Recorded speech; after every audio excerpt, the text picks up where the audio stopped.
Radio Shouty.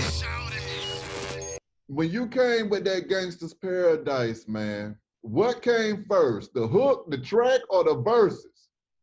The hook and the track. When you heard that hook and that track, what did it do to you? And did you know that it was about to go all the way down?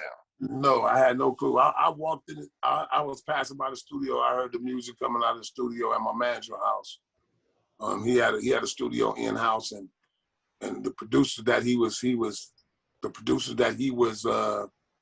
managed this producer named Doug Rashid and a couple other cats. And I just walked in the studio and I said, my exact words was, damn, this shit is dope. I said, who track is this? And he said, nobody's. He said, this is something I'm working on. And I said, immediately I said, it's mine. He said, all right. I said, fuck that. I said, as I walk, I start freestyling. I said, as I walk through the valley of the shadow of death, I take a look at my life and realize there's nothing left. And then I said, give me a pen. I grabbed a pen, I got paper, I sat down and I wrote that shit. You know, I wrote it like I knew it already. Yeah. I never picked up my pen. I wrote it in, I just wrote it out. I never paused. I wrote that shit like it was already in my head, which so now, I look at Gangsta Paradise like this. Gangsta Paradise is its own entity. It was in the biosphere, waiting for the right person to come along to choose. It was looking for some. It was like a manifestation. It was looking for a vessel through which it could come through, and it chose me. Oh. You know, it was divine intervention, bro. Because I'm telling you, I wrote that shit like I already knew it. Oh, this nigga, and you might see LV been running around making up stories like he wrote Gangsta Paradise, like it was his song, and this nigga said it was his song, and he had been waiting for me for 3 weeks to come and get on the song. You lying ass motherfucker. Man, I don't know why he did that. I think he wanted me to get mad and then try to start beef with him so he could get some shine or whatever. I don't know. But when he did that shit, I was mad, I ain't gonna lie. Yeah. But you know, I talked to Tretch about it because, you know, Tretch used to be good friends with LB. Mm. And when I told Tretch said, man, let that shit go. He said, because if y'all get into it, ain't nothing gonna happen to you, and ain't nothing gonna happen to him. Something gonna happen to one of y'all people. Mm-hmm. Fuck around, be one of y'all sons. Yeah. And he said, don't even go there, bro. You know, LB talked bad about me. Nigga said I was a buster, and that he'd do this and do that to me, and I didn't want to see him. Come on, nigga, you 5'3", 5'4", nigga, and you overweight, nigga. You can't even walk down the stairs without losing your breath, nigga. You don't want to see me. I'm in shape, nigga. I'm 57, nigga. I'm 57. Be putting hands. Man, I ain't gonna even say that. Let me stop. Anyway, I be in these streets by myself. I ain't got nobody. I got respect. Niggas don't fuck with me like that because it ain't gonna be easy. I'm not an easy target. When that song went crazy and y'all had to shoot the video for it though, man, because that video was just as iconic as the song as well. What was that like putting the visual to it? My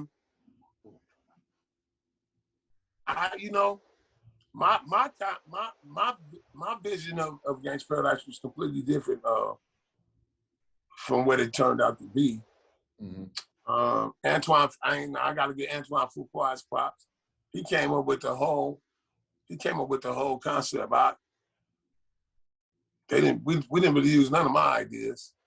Mm. I think except maybe the only thing we used was the only thing that was my idea was the beginning when Michelle Pfeiffer walked in and when I found out she was gonna be in the video, I said, okay, I want her to do this. I wanted her to walk in like she talking to me and then flip the desk over and, you know, that part. And then after that, The rest was all Antoine. You know what I'm saying?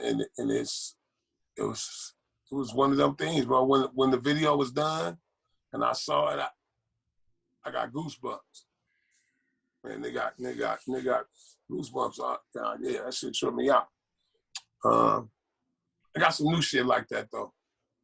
I got some new shit, man. I got some shit that's gonna touch people again.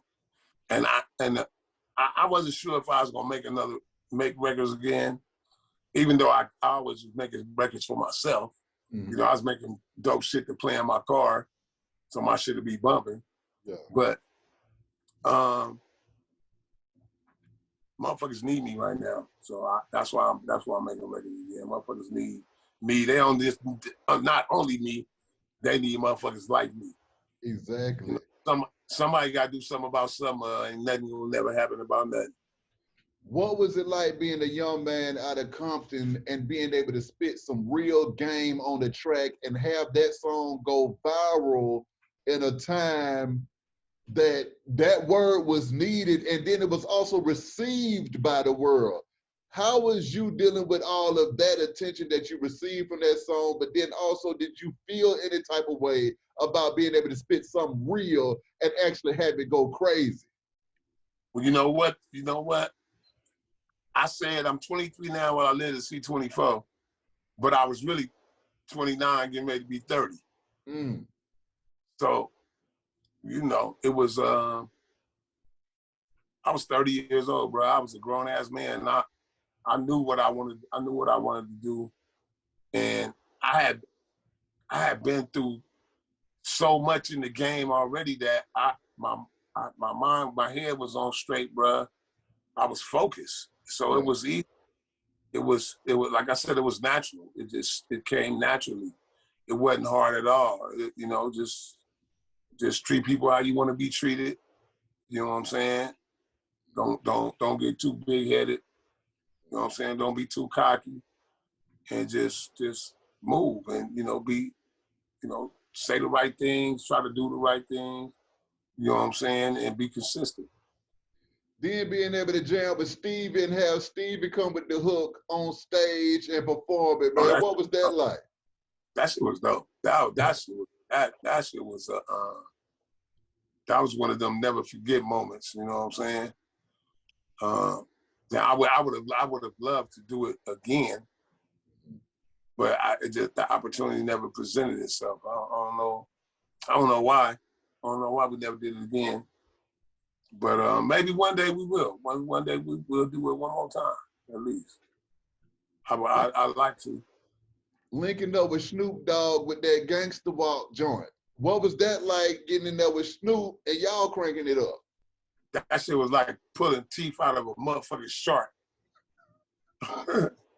Man, because I was trying to hook up with Snoop, was on the road.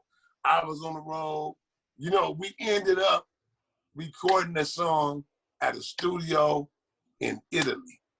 What? We went to the studio in Italy and recorded that song. We both happened to be in Italy at the same time. He was about 300 or 400 miles from where I was at. So we hopped in the whip and drove to where he was at. He did a show that night. I went to his show. I was off that night. He did a show, and no, we went to the studio before the show. You know, I sent him the track. He wrote his verse in the studio. My shit was already done. I had only did some scratch vocals. He laid this shit, and I took that shit home and mixed it. Yeah. But it was still, I was trying to catch up with him in the United States, but shit, it was just neither one of us had time to do it at home.